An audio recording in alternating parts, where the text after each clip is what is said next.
Hi, I'm Deacon Chris Schneider. This is St. Joe Brickworks.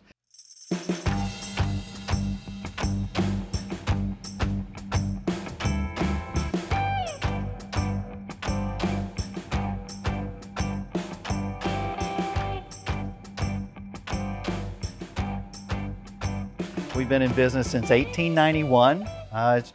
We're now to the 5th generation, family owned. We got this place around 1895. And we have done everything from steam shovels to steam engines to cranes to drag lines, and we've worked our way up to front-end loaders and more of the modern equipment that we have here. Most of the equipment you see behind me dates back to the 1940s, 50s, and 60s. Some of the equipment goes back into the 1930s itself. But what we're running now is a brand new loader from JCB. And I personally run this. It's a great little machine. We use it to combine and blend our dirt, because here at St. Joe, we use 2 different kinds of dirt to make our brick. We don't add any colors, we don't add any stuff to it, it's just natural dirt. And we get it from around this area, around 12 miles radius. And so when we're making brick, I'm on this thing from anywhere from 4 to 8 hours a day. I use our sandy clay and our dirt on one side. I blend the 2 together, I fluff it up real well, and when I mean fluff it up, I'm feeling it as I'm on the machine. So the machine and I have to have this kind of simpatico, this thing where I can feel the machine and the machine can feel the dirt.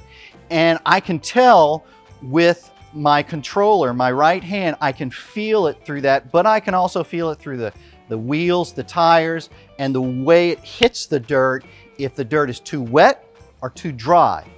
Then on top of that, as I'm combining those dirts together and I'm fluffing my one main pile to mix to make brick with, I can see it in the colors as I'm dropping the dirt. So, of course, being able to get up high enough with the bucket so I can see the dirt falling is very important. Another point of the bucket being able to get high enough is to get in the dirt feeder itself. So it can't be too high that I hit the rafters, which sometimes has happened, but it's got to get up enough so that when I'm dumping into the hopper itself, I can still see the dirt and the texture of the dirt as it falls out of the bucket. Once that's in the dirt feeder, I head back in, grab another scoop of dirt. Again, if it feels a little too dry or a little too wet, I'll re-blend it, I'll mix it up a little bit more right there. St. Joe Brick has been around, like I said, since 1891. We're one of 3 companies left in the United States that makes brick in the wet wood mold colonial process, meaning that we use a machine that dates back into the early 1900s, how it presses the wet mud into a wooden mold. Then that wooden mold is brought out by the brick machine, turns and flips onto a metal pallet, then the bricks are on that metal pallet and they slide into the dry shed. It is very labor intensive. The bricks have no holes in them. They're solid bricks, so after they're burned, the same color that's on the outside is the same color that's on the inside. And so in the process of getting all of our dirt together and ready, we have to make sure that the dirt is good and clean in terms of no shells, no rocks, nothing like that. We do get little pieces of sticks and stuff in it like that. But while I'm on the loader itself, I'm also watching the dirt as I get it from the different piles. And if I see foreign objects in it, I'll try to pull them out.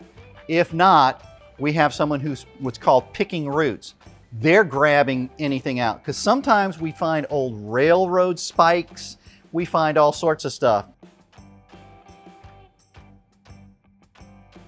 So with this loader, what I really enjoy is the fact that I've got such a great view from it. Controls are simple, they're straightforward. My brake right here within hand's reach is excellent.